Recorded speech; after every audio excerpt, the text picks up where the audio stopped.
Good morning, Digit fam. Adam Dowd here, rounding off another week of all the tech goodness that you can stand. And just like that, we're creeping up on our 200th episode, which should hit at the end of next week, so that'll be fun. But let's not get ahead of ourselves, because for now, it is July 19th, 2019, and this is your Digit Daily. You may have heard of Amazon Go, Amazon's cashierless convenience stores. These stores allow a customer to walk in, select the items they want, and just leave. The store itself big brothers them the entire way and automatically charges their credit card when they leave. It's a neat concept, and Bloomberg has a long, in-depth look at how the stores came to be.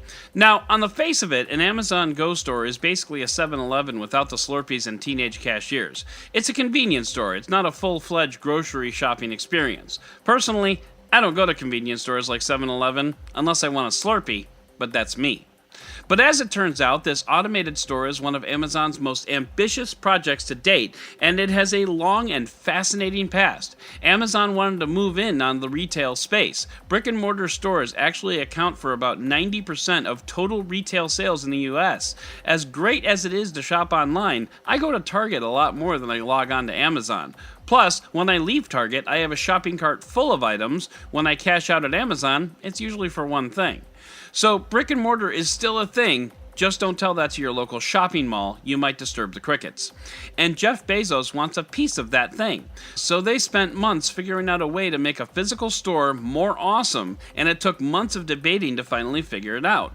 Finally, they came to the conclusion that lines at cashiers suck. I know, stunning insight. But they also determined that the lines were probably the suckiest part of the shopping experience. Once again, can confirm. So they set about trying to eliminate that. They built a mock store in a secret warehouse and figured out how to do it. 3 years into the project, Jeff Bezos himself came by for a visit, and he said that while the experience was cool, it felt disjointed.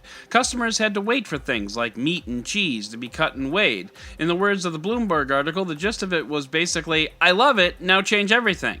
So they did, and they settled upon the convenience stores that we have today. Customers install an app and scan it at the beginning of their trip, cameras in the ceiling and embedded on shelves, along with scales accurate to the gram in the shelves themselves, determine what was taken, what has been put back, and then the customers just leave. In the pilot store, employees made a poster that said, quote, "No really, you can just leave," and that's delightful. So, are Amazon Go stores a success? Well, the jury is still very much out. Some reviews call it the future of shopping. Other stores, like the one in Chicago, often seem deserted. Come on, Chicago, represent! So ultimately, will this be the beginning of the future of shopping? Honestly, I think so. We're automating everything right now. Self-checkout lanes are not only a thing, but they're rapidly becoming the only thing. Isn't total cashier elimination the next logical step? I think so, but it's also the next logical and extremely expensive step. I really hate to set this up this way, but speaking of expensive, Jonathan Fiest over at DroneRush.com is going to walk us through our next digit intelligence. And you might be asking yourself, what would a guy from DroneRush.com have to talk about? Well, I won't spoil it. Here's Jonathan. Hello everybody, this is Jonathan Fiest from Drone Rush. You've all seen those spectacular drone videos. Now it's time to shoot some of your own. The drone market is filled with many machines at different calibers for different purposes. It's easy to spend tens of thousands of dollars on an amazing flying rig. But if your budget is a little more down to earth, there are some solid options for you to consider. Where we come from, the best overall drones for your dollar are compact, reliable, have good flight time, and rock 4K footage from the sky. We have a long list of favorites, but we were able to narrow it down to our top 3. Coming in at number 3, the unique Typhoon H+. It's a larger drone. It offers a hexacopter design, that's 6 propellers, and a camera that spins 360 degrees to capture the world below. It comes in at about $1,800 and flies for around 28 minutes. The DJI Phantom 4 Pro version 2.0. It may be a long name, but it's the latest machine in the iconic drone design. If you haven't put hands on the DJI Mavic Pro, this is probably the drone you picture in your mind when you think of the word drone. One of the safest drones in the air, it flies for around 30 minutes, capturing super 4K footage for around $1,800. And our number one top pick is a tie, sort of.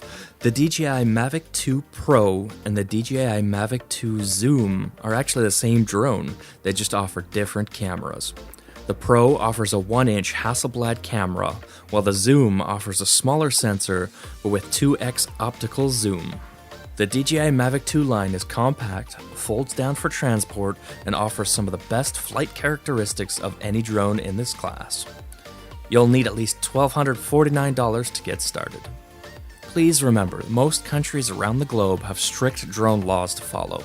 In the United States, you must register your drone before you can fly, and there are airspace limitations that limit where you can take to the sky. For more info on these and many other drones, plus the laws and some helpful piloting tips and tricks, visit me over on dronerush.com. Fly safe. Thank you, Mr. Jonathan, sir. Jonathan is also my esteemed colleague over on the Android Authority podcast, link in the show notes, so you can check him out over there too. One other thing to point out, yes, DJI held 2 of the top 3 spots, and no, this was not sponsored. I have flown a dozen drones or so in my time, and I can confirm DJI is the bomb when it comes to drones, and most others are basically bottle rockets. But for now, it's time for the Roundup!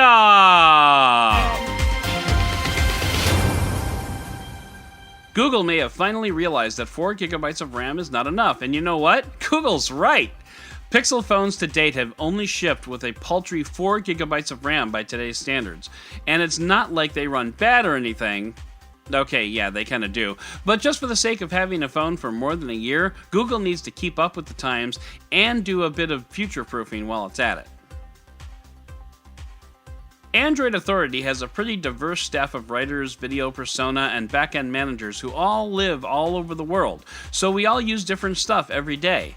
In a sort of cross between Digit Intelligence and What's in My Bag, Android Authority introduces staff picks, which are essentially everyday essentials that our writers use, and maybe they can help you as well. This week we're looking at reviews editor Eric Zeman and the stuff he uses every day, from a Note 9 to an iPad Pro to a very bold choice of a Casio ProTech WSD F30 smartwatch.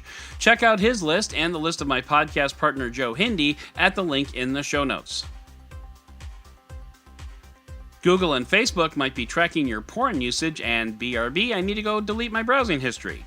Researchers at Microsoft, Carnegie Mellon University, and the University of Pennsylvania analyzed over 22,000 porn sites, and BTW, how do I get that job, and found that around 93% of them leaked user data to third-party sites like the aforementioned Google and Facebook.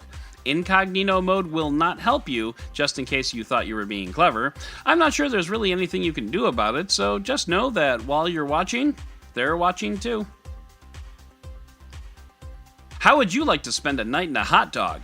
Oscar Mayer is famous for its Wienermobiles, hot dog-shaped trucks that drive around and...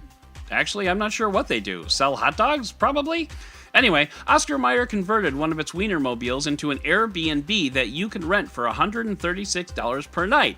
And it's in Chicago. And no, I will not be renting the Wienermobile. I love my listeners, but while I'm sure you're ravenous to hear about what it's like to spend a night in a hot dog, it's just not for me. First of all, there is no bathroom. Second of all, it has a sofa bed, and I'm old. And third of all, there are a lot of windows in that thing, and just no thanks. Although, how often can you say that sleeping in a hot dog would be tax deductible?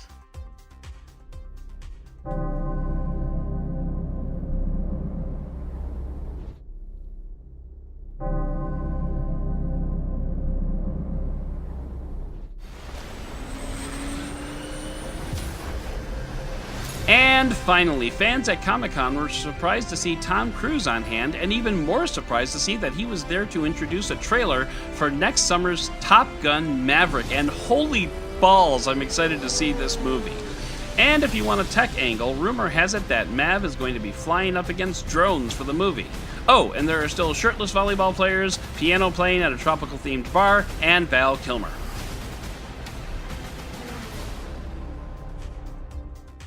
So that is going to do it for today's Digit Daily. If you'd like to learn more about any of these stories, check out the links in the show notes and subscribe to our daily newsletter on Digit.com. And if you like what you heard, subscribe, leave a review, and don't forget to tell your friends about DigitDailyPod.com. Once again, I'm Adam Dowd, Dead Technology on Twitter, and we'll talk again on Monday.